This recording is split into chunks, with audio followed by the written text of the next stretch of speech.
Bonjour et bienvenue à ma chronique La tête dans les étoiles. Ce mois-ci, on va s'intéresser aux poissons. Les poissons qui se situent entre le 19 février et le 20 mars.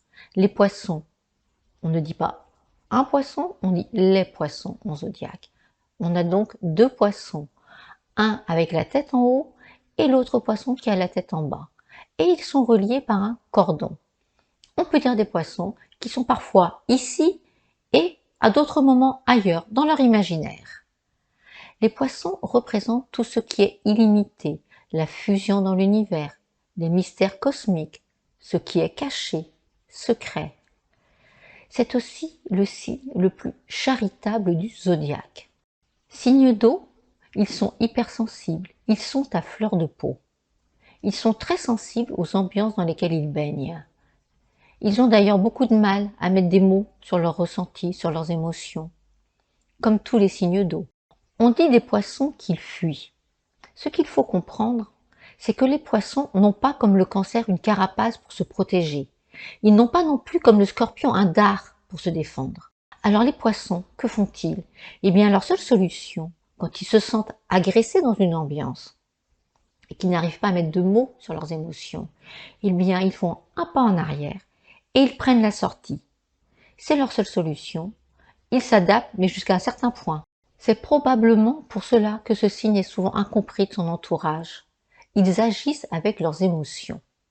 On dit des poissons qu'ils sont menteurs. Mais ce qu'il faut comprendre, c'est qu'ils se mentent d'abord à eux-mêmes. Ils réinventent le monde, ils créent, ils rêvent, ils s'échappent de la réalité de la vie qui les agresse. C'est une façon pour eux de se protéger encore.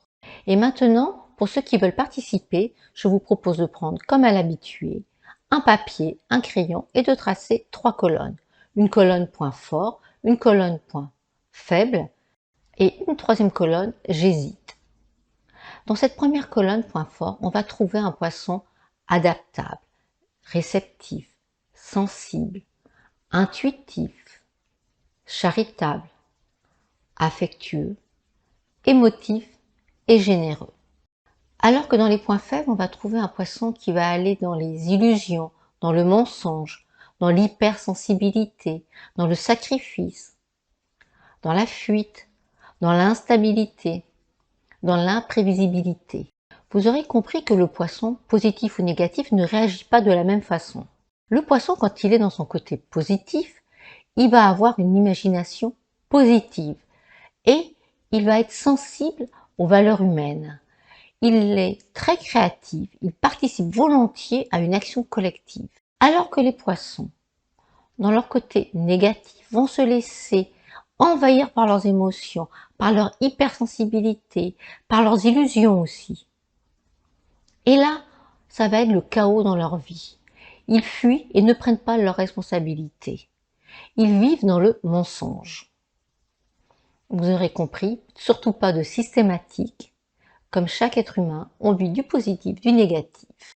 Et maintenant, je vous propose de passer aux lames majeures du tarot de Marseille. Pour les poissons, j'ai choisi la lune. La lune qui dit « je rêve ». Elle dit aux poissons « écoute tes intuitions, écoute ton ressenti, sois créatif ». Mais elle le met en garde. Attention, ne te laisse pas berner par les illusions, ne te mens pas. Vous aurez compris, c'est un langage symbolique. Ma chronique sur les poissons est terminée. Pour le mois prochain, je vous proposerai d'aller faire un tour du côté du bélier. Le bélier, le premier signe du zodiaque. Alors, je vous dis au mois prochain et d'ici là, passez un bon mois dans les énergies du poisson. Merci et à très bientôt.